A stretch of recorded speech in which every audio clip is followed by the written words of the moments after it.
아멘. 잘 읽으셨어요. 우리 옆에 계신 분에게 한번 인사하도록 하겠습니다. 당신은 하나님의 사람입니다. 당신은 하나님의 사람입니다. 하나님의 사람으로 부름받은 여러분들을 축복합니다. 주신 말씀을 가지고 하나님의 퍼즐을 맞춰가며라는 제목으로 말씀 전하겠습니다. 사무엘상은 31장으로 되어 있습니다.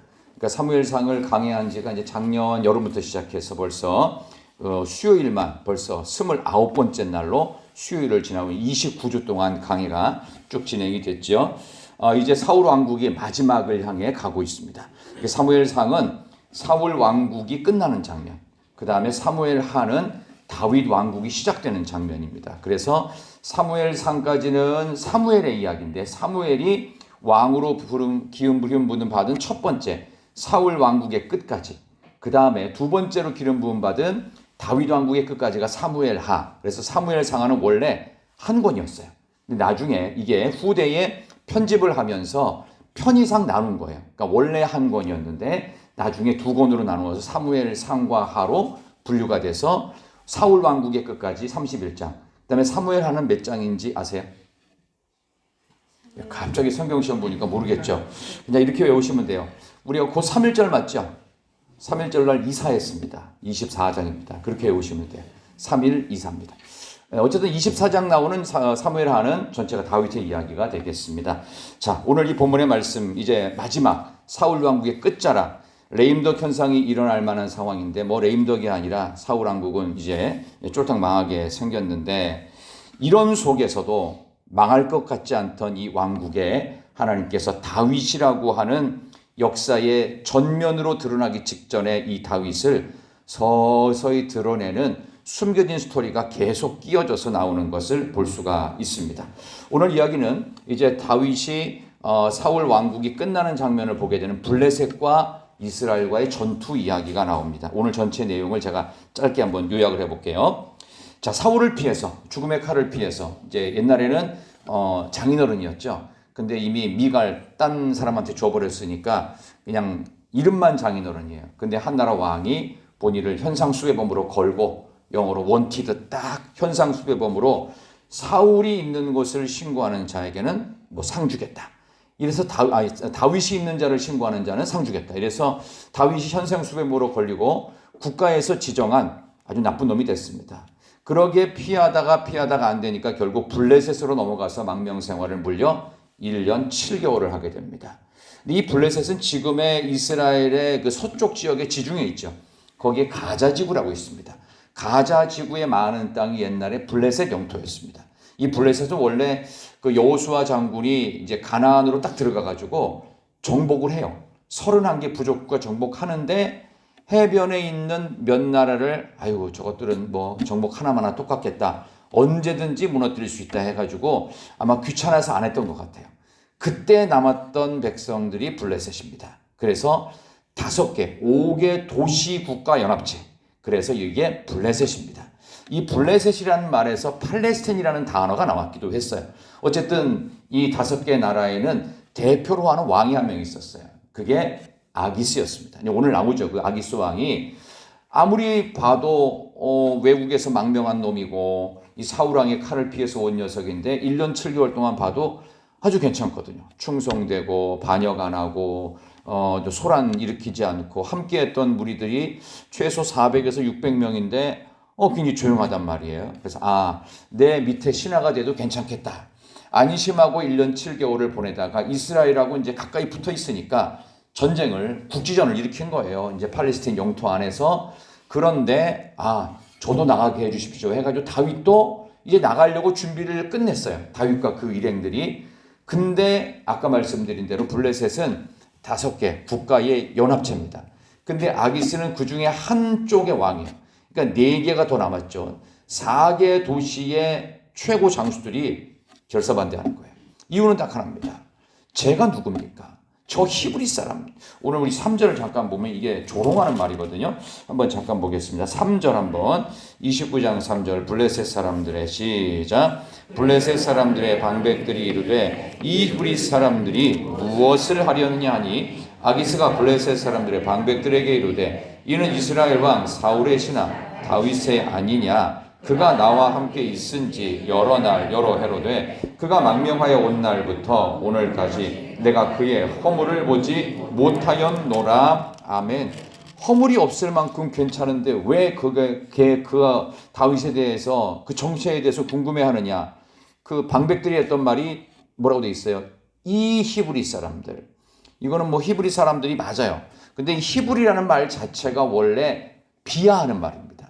그러니까 일제 강점기 때 우리 조선의 사람들을 뭐라고 일본 사람들이 비하해서 불렀죠? 조센징이라는 표현을 썼습니다. 이거하고 똑같은 거예요. 저 히브리 민족들은 잡족이라는 뜻입니다. 지푸라기 같고 근본도 없는 녀석들. 그런 히브리라는 말 자체가 굉장히 기분 나쁜 표현입니다. 그래서 이스라엘 사람들이 히브리 민족이 맞기는 맞지만 그것 자체가 좋은 의미가 아니고 좀 수준 이하의 민족이다 하면서 다윗의 일행들에 대해서 깔보는 말을 합니다. 근데 이놈들이 나가면 우리한테 반드시 문제가 되고 적이 될 수 있습니다. 전쟁터에서 혹시라도 지금 동족하고 싸우는 거잖아요. 그러니까 저놈은 나가게 하면 안 됩니다. 저놈이 누굽니까?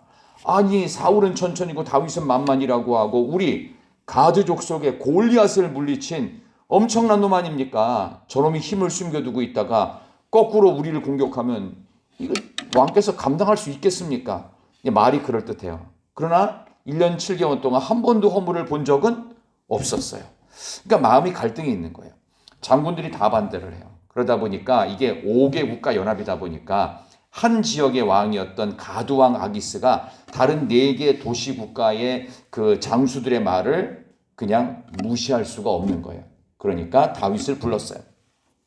야, 너 참 좋고 내가 보기에도 넌 신뢰할 만하고 나의 훌륭한 신하인데 다른 4개 도시의 장수들이 그러는데 너 안 나갔으면 좋겠다고 하더라. 그러니까 내가 너를 믿지 못하는 거 아니다. 그러나 이번 전쟁은 네가 빠져줬으면 좋겠다 하면서 이 가드왕 아기스가 아주 간곡하게 부탁하듯이 쭉 나옵니다. 6절, 7절, 8절 그 얘기입니다. 쭉 나와요.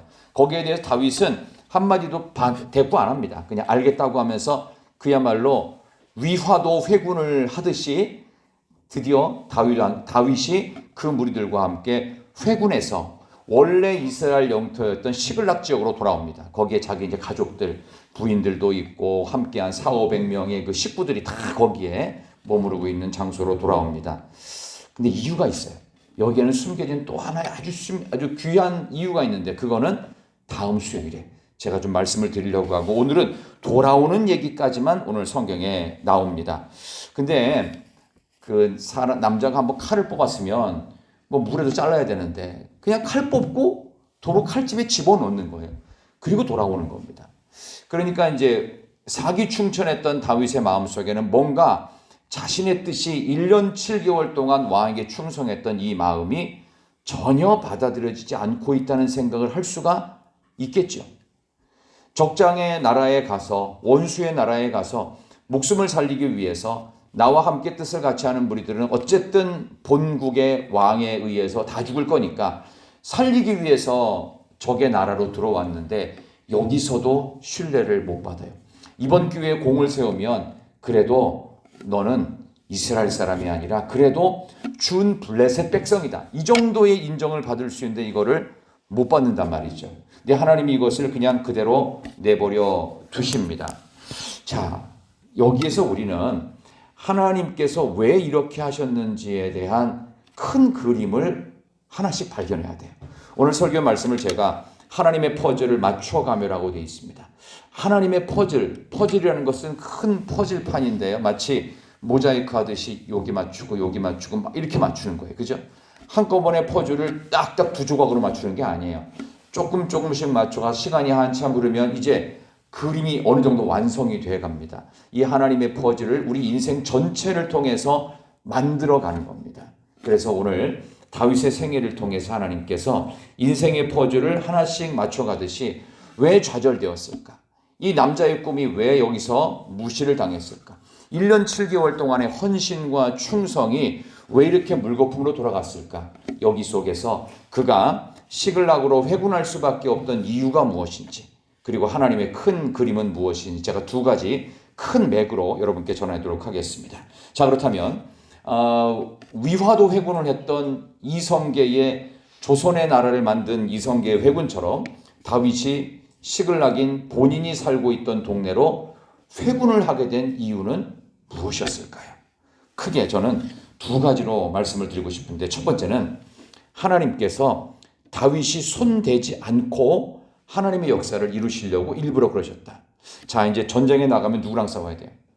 본국 백성과 싸워야 돼요. 그러면 간접적으로라도 살인을 하게 됩니다. 명분은 분명하죠.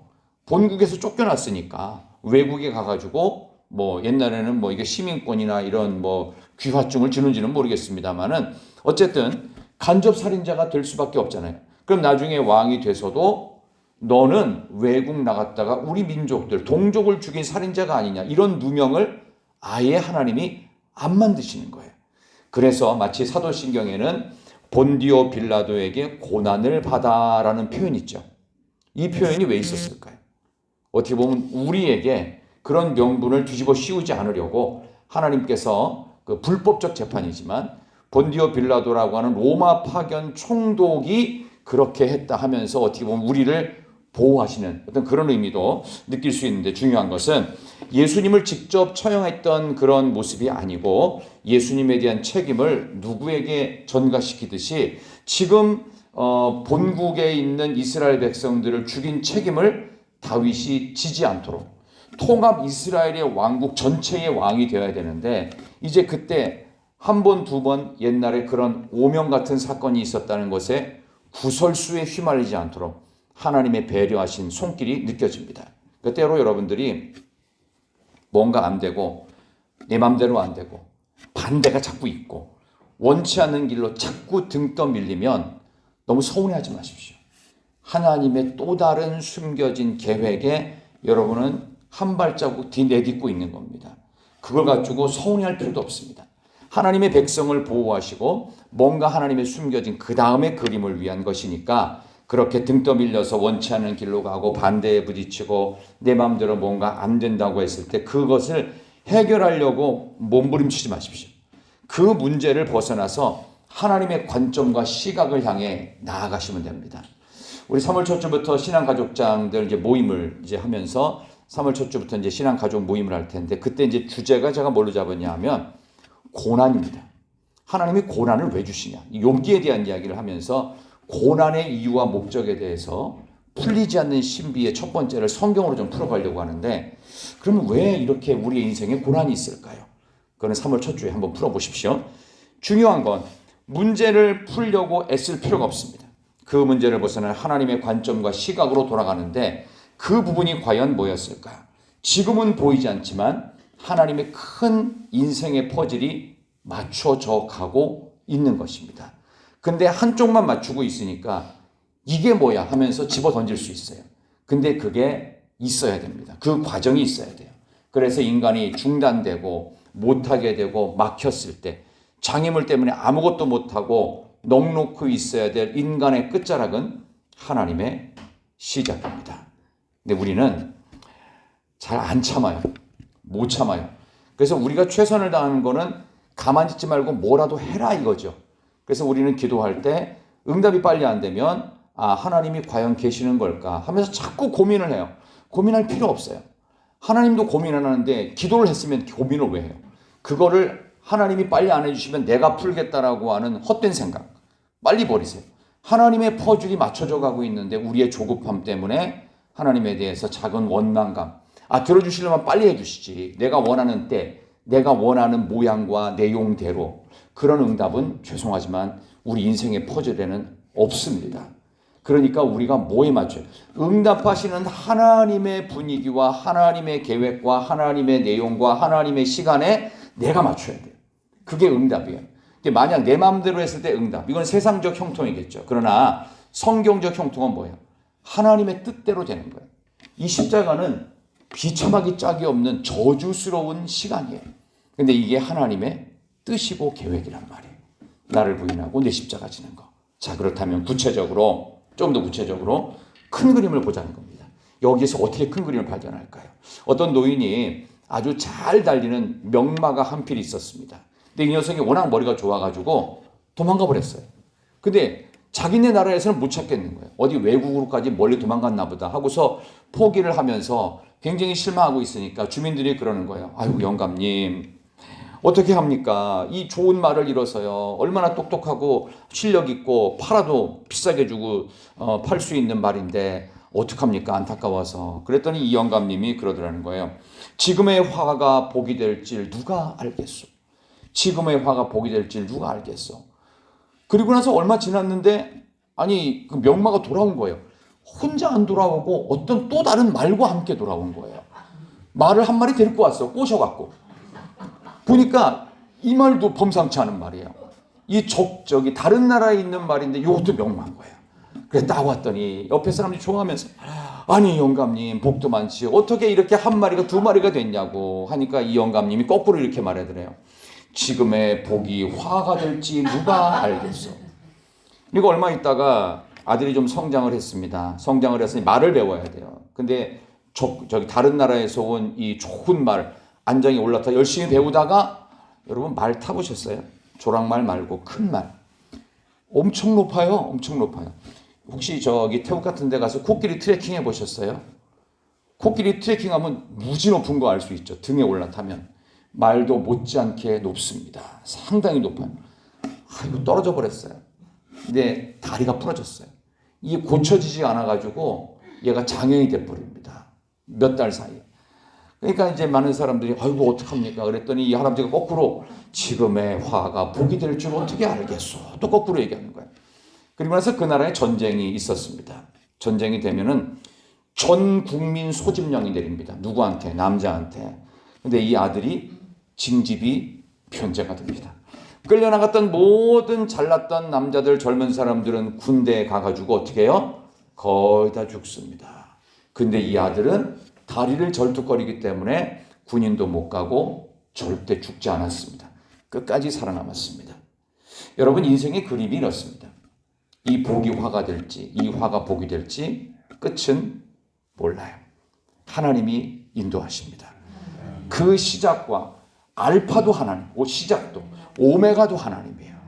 알파와 오메가 되신 하나님께서 이 큰 그림을 그리시는데 우리는 아직 이 그림을 완성하지 않았어요. 31장까지 가봐야 합니다. 우리 두 주를 더 기대하시면서 자, 큰 그림은 무엇이었을까? 여기에는 우리 신앙생활 유사한 그림으로 가요. 형통도 있고 곤고함이 있는데 이게 막 교차됩니다. 이 속에서 하나님이 주신 복도 남용하면은 결과가 나빠요. 근데 나쁜 것처럼 보이는 상황도 주 안에서 협력하면은 궁극적인 선을 이룰 수도 있다는 사실. 큰 그림은 아직까지 완성이 되지 않고 가는 하나님 앞에 내가 가는 날까지 완성되어지고 맞춰져 가고 있습니다. 하나님은 선하셔서 하나님 믿는 우리가 그 결과가 언제나 선하도록 만들어 주시고 있어요. 이제 하나님의 큰 그림을 조금만 더 들여본다면 방해 요소가 있었죠. 다윗은 원치 않는 회군이었어요. 근데 안 가면 안 돼요. 원치 않았는데 무조건 가야 되고 하고 싶은데 하나님께서 큰 그림상 못하게 아기스 왕을 통해 막으신단 말이에요.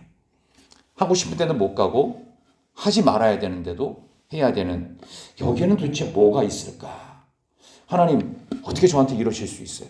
제가 얼마나 열심히 최선을 다해서 얼마나 애정을 쏟았는데 그러면서 불평과 월만이 생길 수가 있겠죠. 제가 교육 전도사만 8년을 했습니다.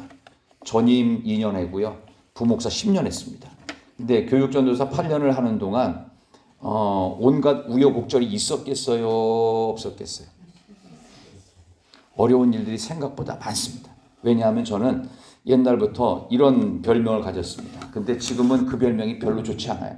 왜냐하면 지내보니까 하나님의 퍼즐하고 아무 상관이 없어요. 신속, 정확, 똑똑하기 짝이 없었어요. 얼마나 비판적이었는지. 그래서 제가 신학생 시절에는 전도사 되기 전에 얼마나 교회를 비난하는지 몰라요. 이걸 왜 이딴 식으로 하냐, 뭐 한 별의별. 근데 딱 전도사가 되는 순간부터 시각이 확 달라지는 거예요. 왜? 평신도의 시각에서 볼 때하고 그래도 이제 뭐 준 목회자, 교육 전도사는 준 목회자예요. 전임 되면 조금 나아지고요. 부목사 되면 책임감이 확 늘어나고요. 담임 되면요 아무것도 못해요. 원래 그래요. 그게 흐름이 그렇게 가 있어요. 왜냐하면 생각해야 될 게 너무 많아요. 근데 그거를 다 맞출 수도 없고 그러니까 하나님 앞에 기도할 수밖에 없는. 근데 그때 제가 그 부서를 바꾸게 됐습니다. 근데 그것도 1년 만에 바꾸게 됐어요. 근데 좋은 일 때문에 바꿨어요. 부서가 이제 부흥을 했어요. 부흥을 하는데 제가 중고등부를 담당하고 있다가 갑자기 초등부를 가라는 거예요. 초등부면 3, 4학년이거든요. 순간 제 느낌이 뭐냐면은 우리 후배 전도사들한테는 더 높은 부서, 이 높은 부서가 없는데 청년부도 맡기고 고등부도 맡기고 막 중등부도 늘어나서 중등 맡기는데 저보고는 뭐 하냐면 초등부로 내려가라는 거예요. 순간적으로 제 마음이 어땠을까요? 하나님 감사합니다. 라고 했을까요? 죄송합니다. AC. 어느 쪽이었을까요? 영어를 잘해서 AC가 되더라고요. 이게 뭐야? 근데 이 상한 자존심이 이게 회복이 안 되는 거야, 이게. 아니, 후배들이 내가 여기서 가장 전도사를 오래 하고 그때가 이제 마지막 4년 차를 했을 때입니다. 그리고 거기를 떠났는데 그것도 제가 섬겼던 모교회입니다. 갑자기 AC라는 단어가 계속 이렇게 연습장에 AC 하면서 근데 이걸 회복할 방법이 없어요.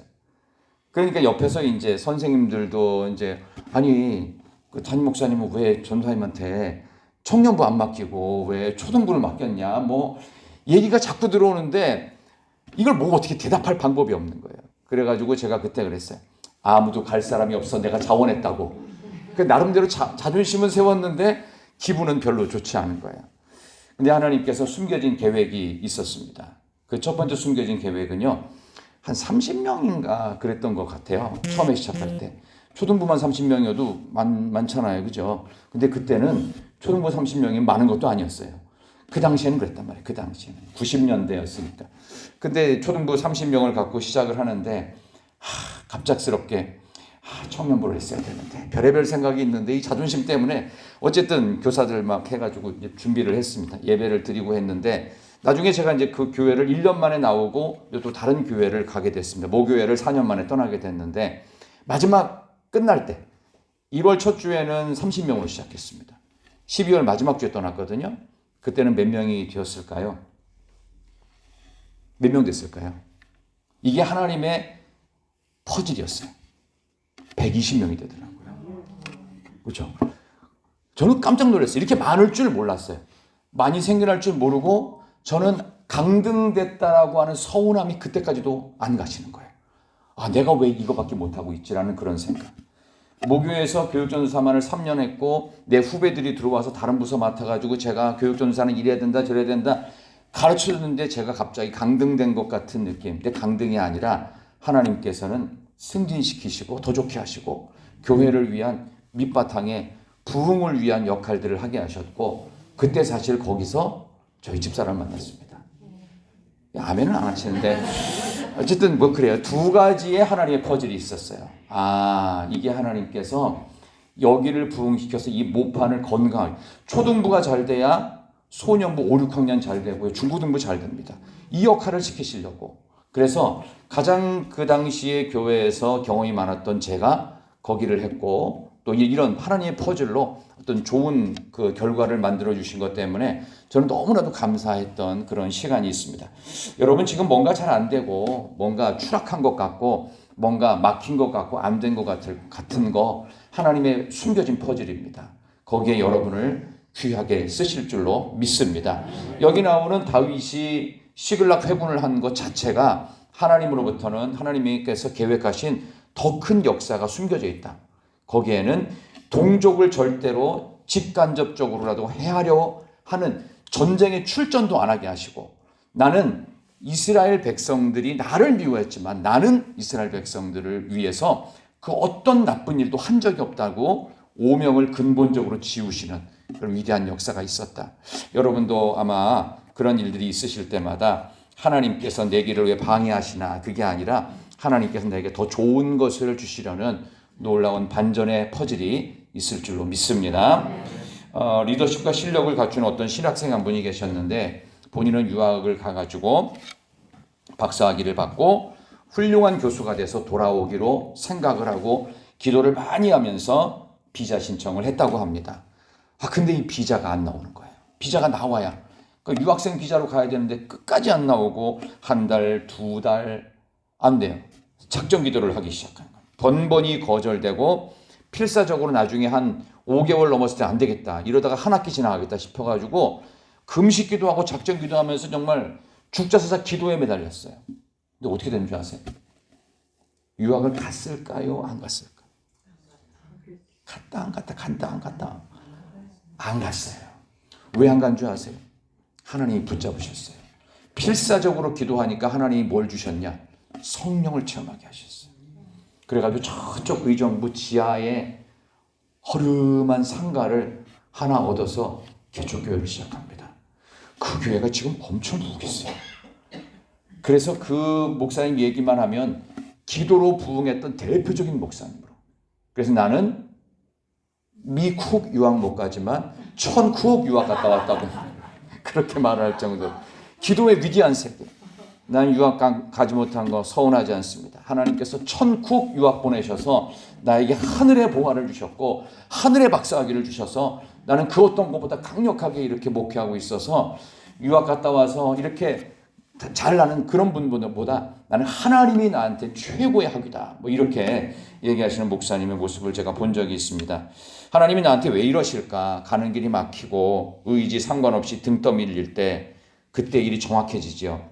말할 수 없는 탄식으로 성령의 간구가 시작됩니다. 그러면 내 뜻과 내 계획이 아닌 하나님의 더 위대한 계획, 하나님의 원대한 퍼즐에 여러분의 인생과 시간이 맞춰 들어가게 됩니다. 기도 많이 할수록 갈등이 많을수록 하나님께 맡겨지고 하나님께 갈망하면서 하나님만 찾는 시간이 깊어지는 다윗과 같은 인생. 그래서 결국은 내가 있어야 될 자리로 돌아와서 시글락 회군의 가장 큰 목적은 하나님의 더 크고 위대한 퍼즐로 그의 앞으로도 어떤 오점도 이스라엘 왕으로 가는데 문제가 없도록 모든 것들을 다 제거하십니다. 아무것도 없이 그냥 무기력하게 내가 뭘 하고 있지 지금? 내가 여기서 이러고 있을 사람이 아닌데. 아니요. 잠깐만 기다리십시오. 조금만 더 기다리시면 하나님이 열어주시는 위대한 문이 열립니다. 그때는 그게 이해가 안 되더라고요. 저도 1년 내내 초등부 하면서 이해가 안 되는 거예요. 내가 여기서 뭐 하고 있지? 청년부를 보면서 부러운 거예요. 청년부 지도하는 후배 전도사 보면서 아이고 부러워. 밥을 먹어도 밥이 먹히지가 않는 거예요. 저기가 내 자리였는데. 이런 생각을 1년 내내 했는데 결국 결과는 제가 있는 부서만 부흥했어요. 그 이해가 안 되는. 그러다가 이제 제가 떠나긴 했는데 거기서 참 하나님의 위대한 역사를 보면서 아, 하나님께서 이렇게 역사하시는구나. 하나님의 놀라운 역사들이 여러분 모두에게 있기를 소망합니다. 마지막으로 이런 이야기 하나만 해드리겠습니다. 영락교회 은퇴하신 고 한경직 목사님이 은퇴를 70에 하시고 나서 저기 성남에 있는 남한산성의 어떤 조그만 기도원에 가셔서 뭐 기도원이었는지 그 당시에는 무슨 집을 조그맣게 그 산 중턱에 지으셨대요. 거기 가본 적도 있는데 어쨌든 그 후배들이 와가지고 물었어요. 목사님, 저희 후배 목회자들이 아무리 생각해도 목회가 참 어려운데 목사님은 그 영락교회를 그 북한에서 내려온